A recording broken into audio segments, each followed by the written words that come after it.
I think if I hear you call me Becky one more time, six-pack, I'm gonna pop your tops.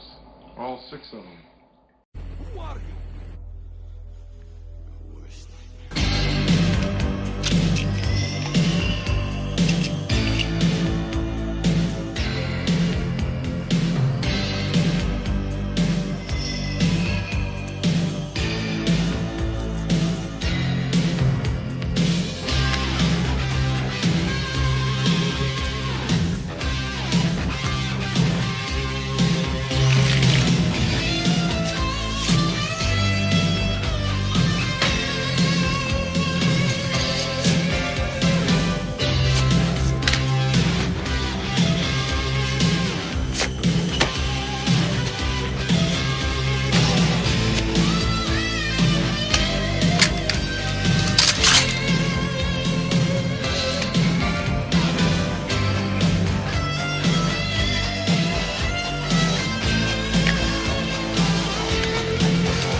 This is Matt once again. We're about to another review. This is another request for Isaiah, who sent in a request to my PayPal. Anyone who watches this, if you're interested in requesting pretty much any type of video, whether it be a review, movie topic, or pretty much any other type of video, you can send a request directly to my PayPal, or you can join me on my Patreon. Both links are down below in the info box. If not, no worries, but thank you so much. Now, one of the reviews he wanted was for the Lovebirds. Now, this is a film I guess was supposed to come out in festivals and maybe a limited run in theaters. I don't know if it would have had a wide release, but because of all the craziness that has happened, it went pretty much straight to Netflix. And I don't have Netflix, but I did find another way to watch it. But overall, this was decent. It was a decent... I didn't mind it for one reason only. I didn't mind the two leads and I do think they have some chemistry with each other. I'm not big on this guy. I've seen him in other stuff. I won't butcher the fuck out of his name. Kumail Nanjiani. He was in the Batista film Stuber, which I wasn't minding the film except for him.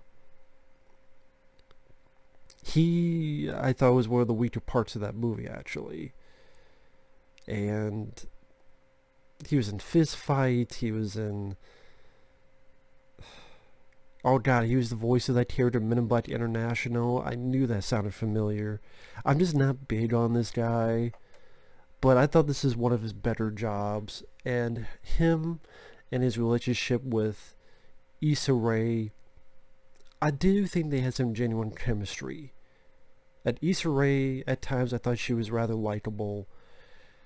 We see them building the relationship, we see some dramatic moments, we see some comedic moments, and we see them falling in love. Then it cuts to 4 years later, and then they're always arguing, and they're either arguing about, no, we should not be on the Amazing Race, we should be on the Amazing Race. They argue about other stuff, and then when they're on the way to this dinner party, they pretty much realize that it's over.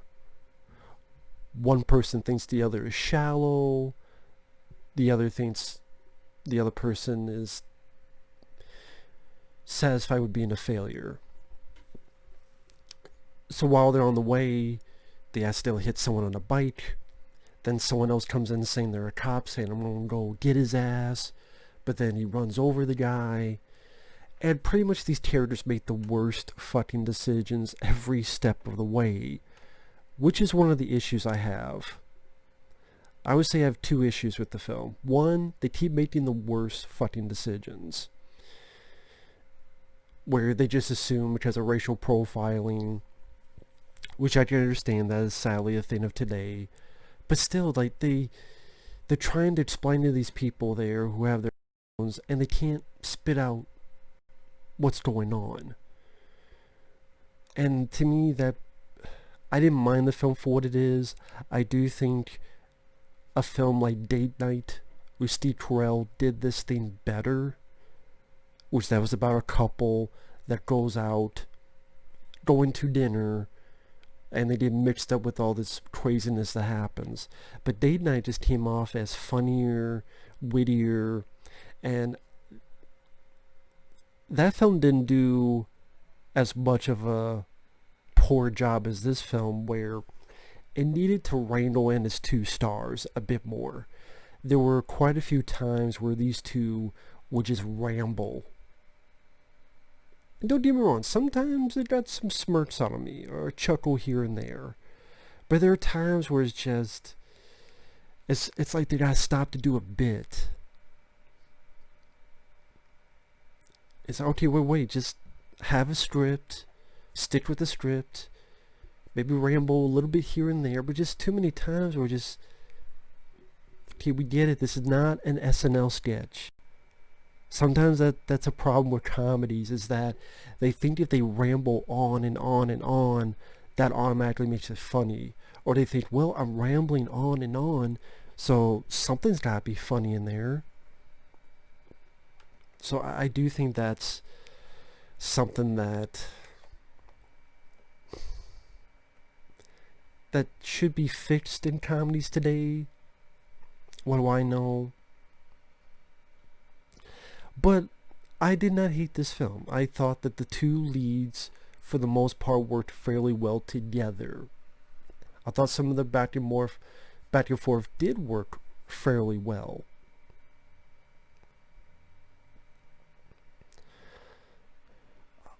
When, after everything happens, they're trying to have something to eat at this little diner.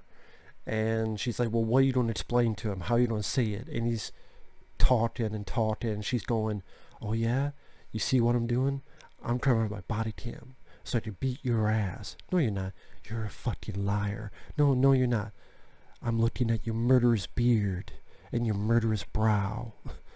I thought the lady's delivery, Issa Rae,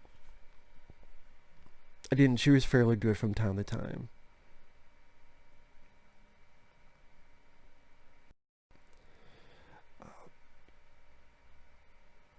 And yeah, they go through crazy stuff. They find the phone belonging to the guy who killed this guy, might be looking for them.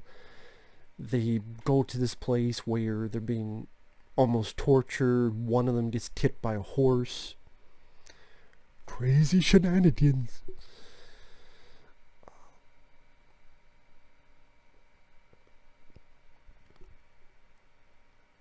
Going from A to B to C to try to figure this stuff out. That leads to some frat boys, fight with one of the frat boys, or leads to this Eyes Wide Shut looking place, which is really an orgy.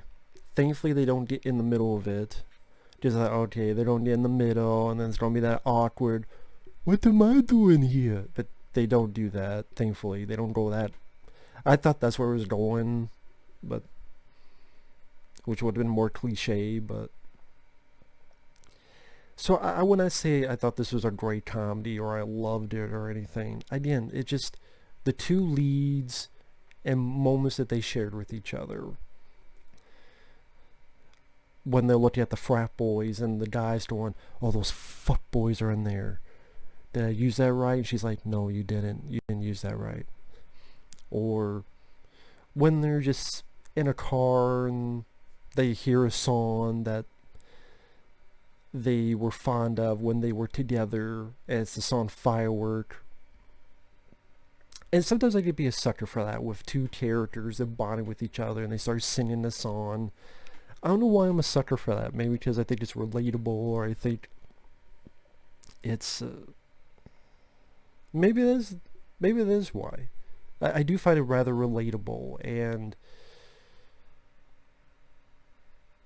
whenever that happens in movies, whether it be in Harold and Kumar Go to White Castle or various others, it just brings a little smart smile to my face.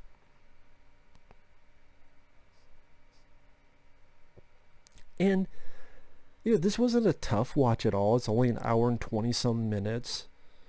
I guess if you're into comedies or a little bit, teeny bit action thrillers, like teeny bit of that stuff.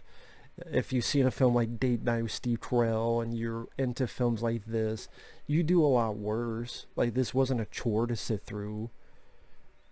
I don't think this is a film that needed to go into theaters. I think it fit well at home in a stable like Netflix or whatever streaming site. Like I said, I like the two leads for the most part. I just think many scenes they ramble on for way too long. And they do make some dumb decisions. And I think Cinema Snob, when he reviewed this, Brad Jones, he kind of said something that made sense, where they only made decisions stupid enough to keep the plot going. So either a few passes of the editing or the script maybe could have made this better. But yeah, two leads, didn't mind them. I thought they shared some good chemistry. Like I said, there are moments that made me smirk or chuckle. Hey, use your ice pick part. You mean my heel? Yeah, use that. No, how about you use the shoulder to break the glass? Well, I just got beat up by a frat boy. Can't you do something? So, to certain some of the comedies I've seen lately, this is alright.